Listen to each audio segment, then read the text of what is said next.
जोहार हज़ारीबाग। मैं फैज़ अनवर, आप देख रहे हैं जोहार हज़ारीबाग।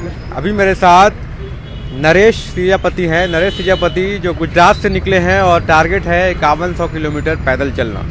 अभी लगभग 1900 किलोमीटर चलकर हज़ारीबाग पहुंचे हैं। आइए जानते हैं नरेश से पैदल क्यों चल रहे हैं और इतना जो डिस्टेंस है वो कैसे कवर कर रहे हैं। तो नरेश बताइए, ये पैदल चलने का क्या कारण है और 1900 किलोमीटर पैदल चल लिए, कैसे पॉसिबल हुआ ये?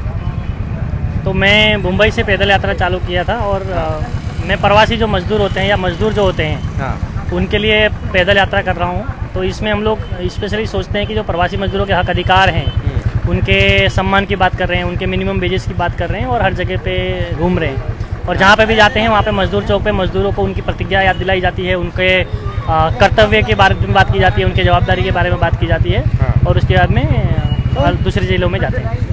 तो ये 1900 किलोमीटर पैदल चल लिए कैसे पॉसिबल हुआ ये? मतलब क्या क्या जुनून था? पैदल चलना तो इतना आसान बात है नहीं। तो मेरी जो संस्था है वो ऐसे ही प्रवासी मज़दूरों के साथ काम करती है और बहुत समय से हम मज़दूरों के साथ काम कर रहे हैं, मज़दूरों के अधिकार के विरुद्ध आवाज़ उठाते हैं।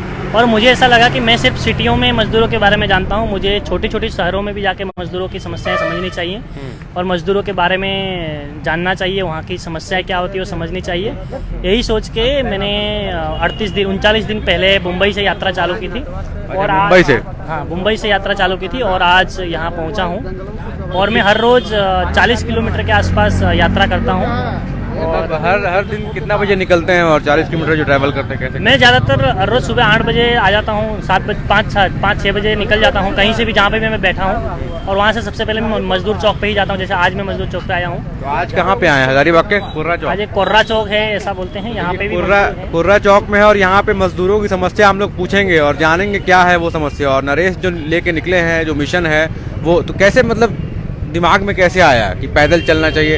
इनके हाथ में एक प्ले कार्ड है, वो आप देखिए, जिसमें लिखा हुआ है मेरा नाम नरेश है, प्रवासी मजदूर के लिए 5100 किलोमीटर ट्रैवल करना है। आपको मैं सीधे कैमरे से दिखाऊंगा और लोगों से बात करूंगा तो वो क्लियर समझ में आएगा।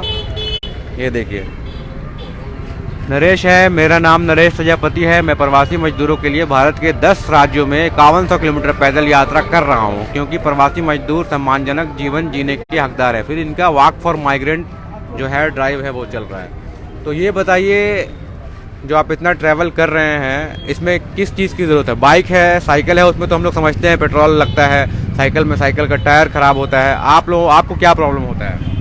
नहीं, अभी तो ऐसा कोई स्पेशली प्रॉब्लम नहीं फेस हो रहा है, क्योंकि मैं मज़दूरों के लिए काम कर रहा हूँ। तो मज़दूर मेरे लिए कहीं ना कहीं जुगाड़ कर ही देते हैं कि आप यहाँ से निकले हो तो आगे हम लग रहा है इधर कुछ है। और प्रवासी मज़दूरों के साथ काम कर रहे हैं तो दिल्ली, मुंबई और गुजरात में सबसे ज़्यादा प्रवासी मज़दूर जाते हैं। तो कोई ना कोई नेटवर्क है कि जो वो अपने गाँव में बोल देगा या कहीं रहने के लिए या कुछ ना कुछ कर देगा।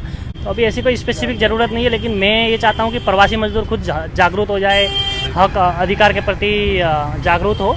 और इसीलिए मैं हर लेबर चौक पे मिलता हूँ मज़दूरों से, उनको थोड़ा एक आंदोलन करना सिखाता हूँ कि भाई जब आपके हक अधिकार ना मिले तो आपको क्या करना चाहिए, कैसे करना चाहिए, कहाँ जाना चाहिए। और इस तरह की भी और एक प्रतिज्ञा बनाई है मैंने कि भाई जो मज़दूरों को अपने, जैसे हम लोग हिंदुस्तानी हैं तो हम लोग वंदे मातरम बोलते हैं, भारत की प्रतिज्ञा लेते हैं। तो एक मज़दूर होने के नाते मज़दूर को भी एक प्रतिज्ञा लेनी चाहिए, मैं कौन हूँ, क्या हूँ, मेरा हक अधिकार क्या है, मेरा सम्मान क्या है। और इस तरह से हर जगह करते हैं। ये जो आप इतना मेहनत करते हैं, पैदल चलते हैं 40 किलोमीटर, पैर में क्या प्रॉब्लम होता है? क्या पैर में कोई प्रॉब्लम नहीं होता है? और जूता जो है आपका, ये क्या आपको कितना सपोर्ट करता है? तो अभी ये मेरा दूसरा जूता है और आज लगभग मैं इसको पटना में चेंज करूंगा क्योंकि ये भी फट गया है। फट गया है? कहाँ फटा है? अच्छा, मतलब ये जूता भी घिस रहा है 40 किलोमीटर रोज चलने के बाद। तो ये कितना किलोमीटर चल चुके हैं इसको पहनकर? इससे लगभग मैं 1000 किलोमीटर चला हूँ। 1000 किलोमीटर चल चुके हैं? हाँ, तो ये 1000 किलोमीटर चल चुके हैं। अभी मैं पटना में इसको चेंज कर दूंगा और दूसरा जूता जैसे पहनूंगा। आप यहाँ मजदूर हैं कुछ, उनसे क्या बात करते हैं, क्या बोलते हैं? तो इस एक्चुअली तो मैं पहले उनके यहाँ पे समस्याएं समझता हूँ कि भाई वो लोग करते क्या। अभी जैसे मेरे को अभी एक भाई मिले थे, वो बोल रहे थे मैं 600 रुपये कमाता हूँ, लेकिन 600 रुपये तो अच्छी बात है, लेकिन फिर बाद में उन्हें जब बोला कि ये रोज़ नहीं मिलता है, मतलब 15 दिन में अगर 600 रुपये मिलता है तो 9000 रुपये या 8000 रुपये, 6000 रुपये ये कुछ मजदूरों मिल से सकते। बात करते हैं, इनका ही प्रॉब्लम आपके सामने देखते, आ जाइए इधर आप। हाँ, कौन है आप लोग? डेली वेज आप मजदूर हैं? कौन है मजदूर? नहीं करेंगे भैया, इधर आइए, इधर आइए। आ जाओ, कुछ नहीं होगा। आप कहाँ से हो भैया? हम दारू से हैं भैया। कहाँ से? दारू से। दारू कहाँ है? दारू नहीं, दारू जगह का नाम है भाई। दारू चौक से है। चौक से। यहाँ पे रोज कितना कमाते हैं? कितना कमाएंगे भैया? 300 250 यही होता है। 250 रोज काम मिल जाता है? हाँ, रोज नहीं मिलता है, नहीं मिलता है। डेली घूम के चल जाते हैं, घूम के चल जाते हैं भैया। डेली नहीं मिलता है काम। क्या काम? गुड मॉर्निंग, मैं सिक्योरिटी सुपरवाइजर हूँ SAS का। मेरा नाम मनोहर कुमार है। मैं सीनियर सुपरवाइजर हूँ, गार्ड लोग को देखता था। और मैं अहमदाबाद से आया हूँ। एक अतुल नाम का एक लड़का है जो बिस्किट बेचता है, दुकान में पान उन बेचता है। उसे 5000 रुपये में दिया हूँ, अभी तक मिला नहीं, दिया नहीं हो। उसका नाम अतुल है, वो गुजरात स्टेट का था। क्यों नहीं दिया है? स्वामी नारायण मंदिर का बगल में था। क्यों नहीं दिया है? पुलिस केस भी किया हूँ, अभी तक उसका कोई रिपोर्ट नहीं आया। इसकी करते हैं? हाँ? आपका करते हैं? मेरे साथ मिलो। मैं बोल रहा हूँ, गुजरात से हो ना? मैं नेहरू से हूँ, झारखंड आपका का, पैसा कहाँ पे? गुजरात में। फिर मैं वहाँ आप से इनको अपना समस्या जो है बता दीजिएगा। इंट्रोडक्शन हो सर। हाँ बोलिए। बता दो ना, बालू बंद अभी कैसे क्या होगा तुम्हारा? हाँ, तो वही बात है भैया, बोलिए रहे हाँ, हैं। ये बालू का हाँ, तो झकझोरिया चल रहा है। उनका कमल बोल बोल बोल रहा है भैया। उनका मोबाइल नंबर भी दिए हम, और मोबाइल नंबर उनका स्विच ऑफ बता रहा है। वो बोलता है छो छो खो खो बताता है। आपका प्रॉब्लम ये सॉल्व करेंगे, ठीक है? सर बोलिए। ये बालू बंद है, गिट्टी बंद है सर। लेबर अभी जो 400 रुपया 500 रुपया में जाता था, अभी 250 रुपया 200 रुपया में जा रहा है सर। हाँ, इतना अभी माली लोग का भी मौका फायदा उठा रहा है यही चीज। और जब हम लोग बोलेंगे ना 500 रुपया दिए, बोले नहीं देंगे का। हर आदमी मतलब इसी सोच रहा है। पानी भी उसी तरह सर हम लोग बीजा उजा करके छोड़ दिए हैं, मर गया। बिहान से क्या करेंगे सर? बिहान नहीं हो रहा है? नहीं सर, बिहान कहाँ से होगा सर? बारिश से नहीं हो रहा था, क्या करेंगे?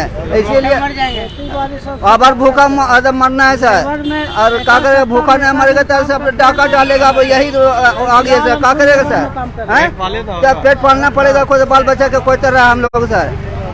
झारखंड में पूरा सूखाग्रस्त हो चुका है। मेरा नाम बलदेव रविदास है, मैं मेसन का काम करता हूँ। अभी का स्थिति इस तरह का है कि पूरा झारखंड में अभी पानी का बहुत दिक्कत हो गया। और यहाँ का प्रशासन, राजनेता किसी भी तरह से गरीब को नहीं देख रहा है, क्योंकि हर चीज़ का आरोप लग गया है। गिट्टी बालू ईटा हर चीज़ का। आज आम मजदूर जो हम लोग काम करने के लिए इस जगह पे आते हैं, हम लोग को काम मिलता नहीं अभी भी। और इतना हम लोग का दिक्कत हो गया, खाने पीना परेशान। इसलिए मैंने मुख्यमंत्री से हम अनुरोध करेंगे कि इस पर एक्शन ले करके सारा मजदूर सबको, गरीब सबको उत्थान करे। और नहीं तो इस तरह से रहेगा तो आतंकवादी फैल जाएगा। आतंकवादी फैलने पर प्रशासन है पकड़ लेगा, और पकड़ लेने के बाद में कहेगा तुम चोर डकैत काहे बना। क्या करेंगे? जब खाने नहीं मिलता तो चोर डकैत बनना जरूरी है।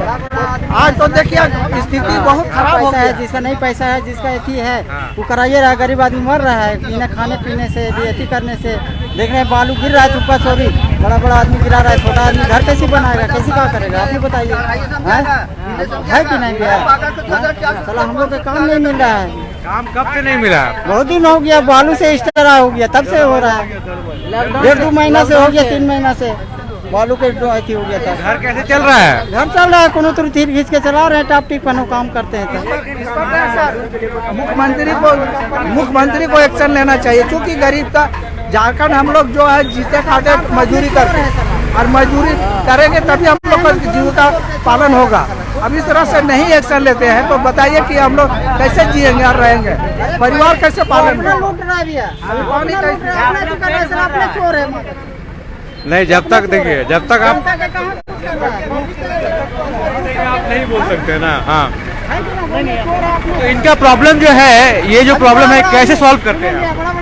तो एक तो अभी हम लोग 1 मिनट पैसा डालने के लिए मेरे अकाउंट में। इन सब का जो प्रॉब्लम है मजदूरों का कैसे सॉल्व करेंगे आप? होना चाहिए। एक तो ये समस्या है कि जैसे ये भैया ने पैसे दिए, तो पैसा ये जागृति नहीं थे तो क्यों दे दिया? पैसे नौकरी के लिए पैसा कौन देता है? और दूसरी प्रॉब्लम है जागृति। ये खुद जागरूक नहीं है, तो ये लोग जागरूक हो जाएं। और समस्या होने के बाद मेरी समस्या हुई बोल के रोने वाले बहुत है, लेकिन समस्या ही ना होने दें, उसकी जवाबदारी भी खुद मजदूरों की है। तो वो चीज़ें हैं। और दूसरी का नहीं है। और दूसरी चीज़ें हैं कि सरकार जो है उनको अवेयर करें, उनके लिए हक अधिकार की जो पॉलिसीज़ बनाएं, तो ये हो सकता है उनके लिए अच्छा है। मज़दूरों के लिए अभी मुझे जब मैं झारखंड, बिहार और झारखंड छत्तीसगढ़ में घूमा तो वहाँ पे जो मज़दूर हैं उनके लिए कुछ एक स्कीम्स नहीं है। ज़्यादातर जो सेंट्रल गवर्नमेंट की ही स्कीम चल रही है, स्टेट गवर्नमेंट की स्पेशली मज़दूर बोल के स्कीम्स नहीं है। और ज़्यादातर मज़दूर चौक पे मैंने देखा है गुजरात में या मध्य प्रदेश में, वहाँ पे मज़दूरों के लिए खाने की व्यवस्था होती है। तो यहाँ पे मैं जब आया हूँ तो यहाँ पे वो खाने की व्यवस्था भी मुझे नहीं दिखी, क्योंकि वो 10 रुपये में जो खाना मिलता है। तो ऐसे चौक पे भी मैं घूमता रहता हूँ, तो अभी और ढूंढ रहा हूँ 10-20 रुपये में यहाँ भी मिलता है। हर स्टेट गवर्नमेंट, जो भी स्टेट में जाइएगा, हर स्टेट में 5 रुपये 10 रुपये में खाना मिलता है। कौन सा स्टेट नहीं है जहाँ 5 रुपये 10 रुपये में खाना नहीं मिलता? बोलो। तेलंगाना में मिलता है, हैदराबाद में मिलता है, झारखंड में। तो इस तरह की चीजें हम लोग ढूंढ रहे हैं। 5 रुपये में खाना मिलता है, यहाँ भी मिल रहा है। कौन बोला नहीं मिलता? हर स्टेट में 5 रुपये 10 रुपये में खाना। ठीक है, तो यही हम लोग आज आए थे कुर्रा में। नरेश जो है पूरा इंडिया 10 स्टेट का ट्रैवल कर रहे हैं और मजदूरों की समस्याओं को देख रहे हैं, मजदूरों की समस्याओं को उठा रहे हैं, उनको सॉल्व करने की कोशिश कर रहे हैं। हजारीबाग में हम लोग आज आए थे कुर्रा चौक, और कुर्रा चौक में नरेश के साथ कुछ मजदूर हैं वार्तालाप कर रहे थे, कारण बता रहे थे क्यों उन्हें काम रोज़ नहीं मिलता है और अगर काम मिलता है तो कैसे मिलता है। इन सब चीज़ों को वो आगे जाके बात रखेंगे और अपने संस्था के थ्रू उसे सॉल्व करने की कोशिश करेंगे। आज हम लोग आए थे कुर्रा चौक पे और ये दिखाने की कोशिश की थी कि प्रवासी मजदूर हैं, डेली वेज वर्कर हैं, वो कैसे काम करते हैं, कैसे काम मिलता है। बहुत बहुत धन्यवाद। मैं फैज़ अनवर, जोहार, हजारीबाग।